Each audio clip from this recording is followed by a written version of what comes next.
Dear students, इस topic के अंदर हम फॉर लूप के बारे में पढ़ेंगे। पिछला टॉपिक में हमने वाइल और डू वाइल लूप को स्टडी किया था। तो वाइल और डू वाइल लूप को हम जब इस्तेमाल करते हैं जब हमें लूप की नंबर ऑफ आइट्रेशंस के बारे में पता नहीं होता। तो वाइल और डू वाइल लूप जब तक एग्जीक्यूट होते रहते हैं जब तक कंडीशन फॉल्स नहीं हो जाती।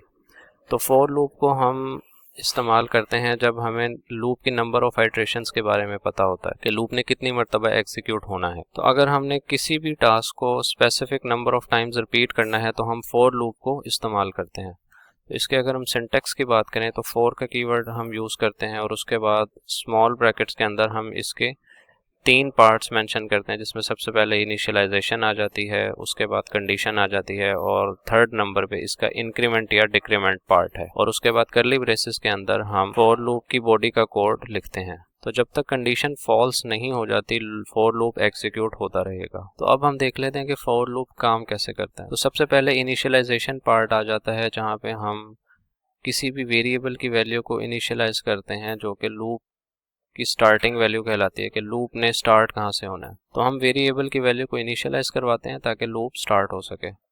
उसके बाद आपकी कंडीशन आ जाती है। तो लूप तब ही रन होगा जब आपकी कंडीशन ट्रू होगी।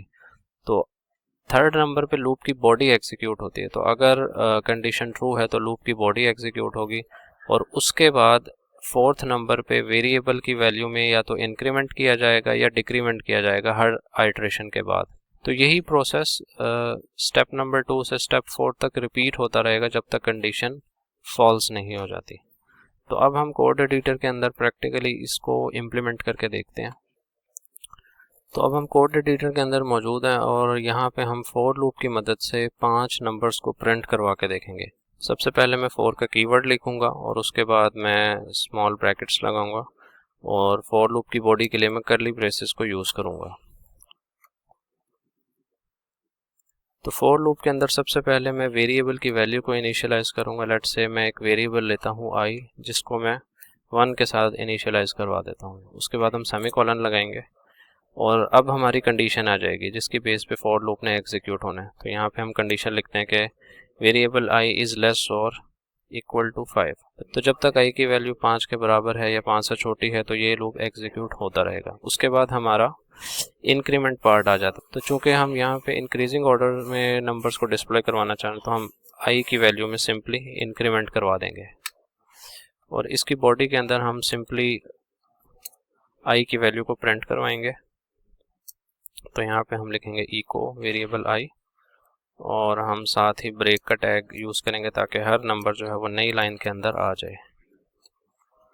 तो अब हम इसको सेव करते हैं। तो जब हम ब्राउज़र में इसको रन करते हैं तो आप देख सकते हैं कि फॉर लूप की मदद से हमने 5 नंबर्स को स्क्रीन के ऊपर प्रिंट करवा लिया। तो अब यहाँ पे हम कंडीशन को चेंज भी कर सकते हैं। लेट्स से हम 10 नंबर्स को प्रिंट करवाना चाहते हैं। तो यहाँ पे हम कंडीशन में 5 को 10 के साथ रिप्लेस करेंगे और कोड को हम जब रन करते हैं तो आप देख रहे हैं कि 10 नंबर्स जो हैं वो प्रिंट हो चुके हैं। तो फॉर लूप के अंदर हमें एडवांस में ही पता है कि लूप ने 10 मरतबा एग्जीक्यूट होना है। अब हम यहाँ पे डिक्रीमेंट करवा के देखते हैं आई की वैल्यू को और नंबर्स को हम डिक्रीजिंग ऑर्डर में प्रिंट करवाते हैं। तो यहाँ पे हम आई को 10 के साथ इनिशियलाइज करेंगे और यहाँ पे हम कंडीशन में चेंज करेंगे जब तक आई की वैल्यू 1 से ग्रेटर है या 1 के इक्वल है तब तक नंबर्स डिक्रीजिंग ऑर्डर में प्रिंट हो जाएं। तो इसको सेव करने के बाद अगर इसको ब्राउज़र में रन करता हूँ तो अब आप देख सकते हैं कि फॉर लूप के अंदर हमने कंडीशन में चेंज किया और डिक्रीमेंट को यूज़ किया तो हम डिक्रीजिंग ऑर्डर में नंबर्स को प्रिंट करवा रहे हैं। तो इस तरह से आपने इंक्रीमेंट और डिक्रीमेंट दोनों सिनेरियोज फॉर लूप के कवर कर लिए। तो हमारे पास कुछ ऐसे भी सिनेरियोज आते हैं जब हम फॉर लूप के अंदर दूसरा फॉर लूप भी लिख सकते हैं। तो इस सिनेरियो को हम कहते हैं कि nested for loop. Nested for loops को हम जब यूज़ करते हैं जब हमने एक लूप के अंदर दूसरा लूप चलाना होता है। जैसा कि मल्टीप्लिकेशन टेबल इसके एक एग्जांपल है कि अगर हमने किसी भी नंबर का टेबल प्रिंट करवाना है तो हम नेस्टेड फॉर लूप को यूज़ करेंगे, या अगर हमने अपनी वेबसाइट के अंदर ग्रिड की फॉर्म में डाटा को शो करवाना है तो हम नेस्टेड फॉर लूप का इस्तेमाल करते हैं। जैसा कि आपके सामने स्क्रीन पे एक एग्जांपल भी दी गई है नेस्टेड फॉर लूप की, इसमें 2 फॉर लूप्स हैं।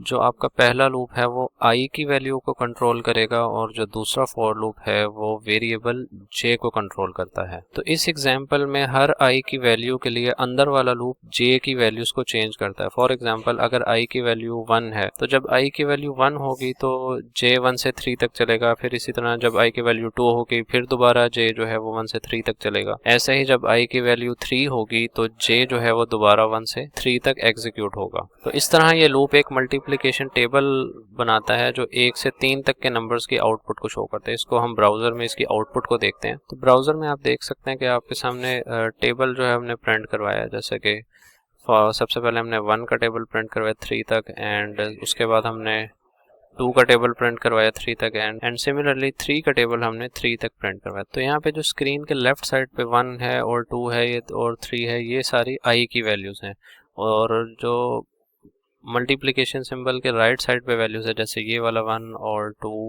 और 3 ये j की वैल्यूज। तो हर i की वैल्यू के लिए जो इनर लूप है जिसमें हमने वेरिएबल j डिक्लेयर किया है वो 3 टाइम्स एग्जीक्यूट हुआ है। तो अगर हम अपने डिस्कशन को कंक्लूड करें तो for loop is best for situations where the number of iterations is known. तो फॉर लूप के अंदर 3 पार्ट्स हमने देखे कि वेरिएबल को हम इनिशियलाइज करवाते हैं, उसके बाद कंडीशन हम लिखते हैं, और फाइनली हम इंक्रीमेंट और डिक्रीमेंट पार्ट लिखते हैं जिसमें वेरिएबल की वैल्यू को अपडेट किया जाता है। तो फॉर लूप्स के ज़रिए हम टेबल्स बना सकते हैं और ग्रिड स्ट्रक्चर्स में अपना डाटा शो कर सकते हैं, या अरेज अगर हमने यूज़ करनी है तो उनकी वैल्यूज़ के ऊपर भी हम फॉर लूप की मदद से आइटरेट कर सकते हैं। तो आने वाले टॉपिक्स में हम फॉर लूप का इस्तेमाल जो है वो अरे के ऊपर भी हम देखेंगे।